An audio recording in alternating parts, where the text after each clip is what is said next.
نیکی یہ نہیں ہے کہ تم اپنے چہرے مشرق یا مغرب کی طرف کر لو، جس طرح کہ یہود اور نصارہ کرتے تھے، مخصوص رنگوں کے لباس پہن کر، مخصوص طرز کے پٹکے پہن کر اور مخصوص رسوم و رواج کے ساتھ الجھ کے رہ جانا، یہ دین نہیں ہے۔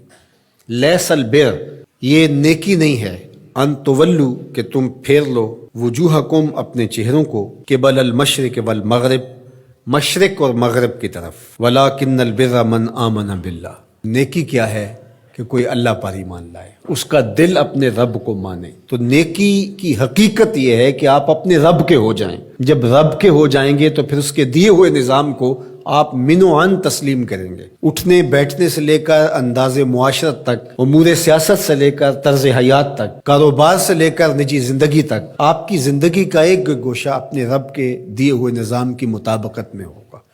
تو نیکی تو یہ ہے، نہ یہ ہے کہ تم مخصوص ایک طرز اختیار کر لو، مخصوص طرز کے رنگ پہن لو اور اس کو تم دین قرار دے دو۔ ظاہریت کا نام دین نہیں ہے، بلکہ تمہاری روحوں میں دین کی وہ قدریں اس طرح اتر گئی ہوں کہ تم سے جدا نہ ہونے پائیں۔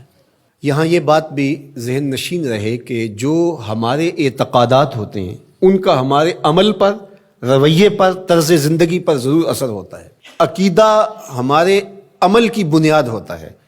تو اگر میرا یہ عقیدہ ہے کہ میں اللہ وحدہ لا شریک کو مانتا ہوں، تو پھر اس کا لازمی نتیجہ یہ ہے کہ غیر کا خوف میرے سینے سے نکل جائے گا۔ اسی طرح جب آخرت کا یقین میری روح کے اندر راسخ ہو جائے گا تو میری زندگی خود بخود مرتب ہو جائے گی، منظم ہو جائے گی، کیونکہ آخرت کا تصور کیا ہے کہ میں اللہ کے حضور جواب دہ ہوں اور ایک ایک عمل اس کے حضور پیش ہونا ہے اور وہاں اعمال کی جواب دہی ہے۔ ثم لتسألن یومئذ عن النعیم۔ تو پھر کس طرح میں بند کمرے کے اندر بھی جرم کر سکتا ہوں جب یہ عقیدہ میرے ساتھ جڑ گیا ہے؟ جب ہم اپنے عمل میں کمزور ہوتے ہیں تو ہمارے عقیدے کے اندر کچھ جھول ہوتی ہے، کمزوری ہوتی ہے، اس کمزوری کی وجہ سے عمل کمزور ہوتا ہے۔ تو عمل کی پختگی اور رسوخ عقیدے کی پختگی کا نتیجہ ہوتا ہے۔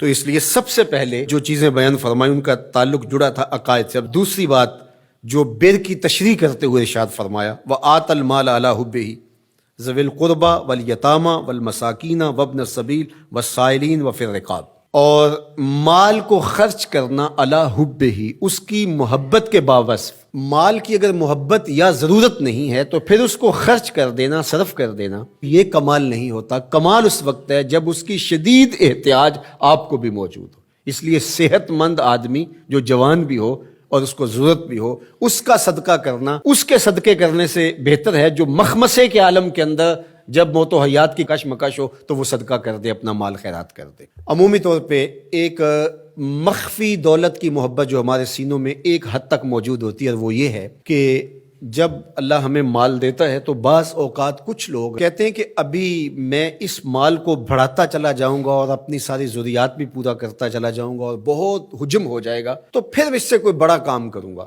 وہ ایک ہدف لیتا ہے بڑے کام کا اور مال کو ضرورت کے باوجود خرچ نہیں کرتا، تو یہ ایک مخفی محبت ہے مال کی جو سینوں کے اندر چھپی ہوئی ہے۔ تو ہمارے دین نے ہمیں جو ترغیب دی ہے کہ جوں ضرورت پیش آئے تو جہاں جہاں ضرورت پیش آئے تمہیں اپنے مال سے خرچ کرنا ہوگا۔ حضور نبی رحمت صلی اللہ علیہ وآلہ وسلم نے ارشاد فرمایا کہ جو زکوٰۃ ہے، جو صدقہ واجبہ کے طور پہ ہم ادا کرتے ہیں، اس کے علاوہ بھی تمہارے اوپر مال خرچ کرنا ضروری اور لازم ہے، اور اس کے مصارف یہاں بیان فرما دیے۔ اور وہ مصارف کیا ہے آپ ذرا غور کیجئے۔ فرمایا ذوی القربہ، سب سے پہلا جو رکھا وہ ذوی القربہ، رشتہ دار رکھے۔ باقی لوگوں پر خرچ کرنے سے پورا ثواب ملتا ہے اور رشتہ داروں پر خرچ کرنے سے دوہرا ثواب ملتا ہے۔ والیتامى، اور یتیموں کو، والمساکین، اور مسکین۔ مسکین اس کو کہتے ہیں جس کے پاس 2 وقت کا کھانا موجود نہ ہو، وابن السبیل، اور جو مسافر ہے، والسائلین، اور جو مانگنے والے ہیں۔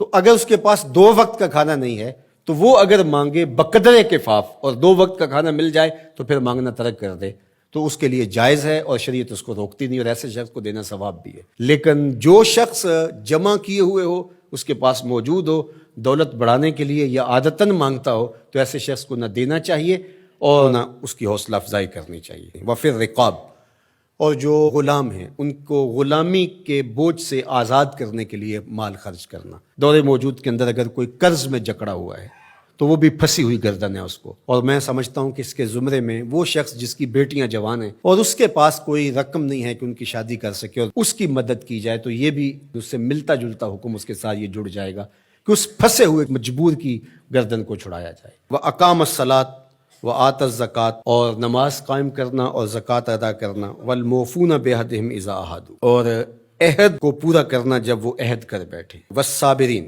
اور صبر کرنے والے. فی الباسائے والضرائے وحین الباس، غربت، بیماری، حالت جنگ میں استقامت اور ثبات کے ساتھ کھڑا رہے. اب یہ بیان کرنے کے بعد فرمایا اولئک الذین صدقوا، یہ وہ لوگ ہیں جو سچے اور پکے مومن ہیں، جو ان خوبیوں کے حامل ہیں، جو عبادات کے اندر، اعتقادات کے اندر، رویوں کے اندر، طرز زندگی کے اندر، انداز معاشرت کے اندر، سب میں کمال مرتبے پہ فائز المرام ہیں. یہ سچے لوگ ہیں. اور فرمایا وَأُولَٰئِکَ هُمُ الْمُتَّقُونَ، اور تقوی کے نور سے مالا مال بھی یہی لوگ ہیں جن کے اعتقادات بھی خوبصورت، جن کے اعمال بھی خوبصورت، جن کے رویے بھی خوبصورت، اور جن کا طرز زندگی بھی خوبصورت.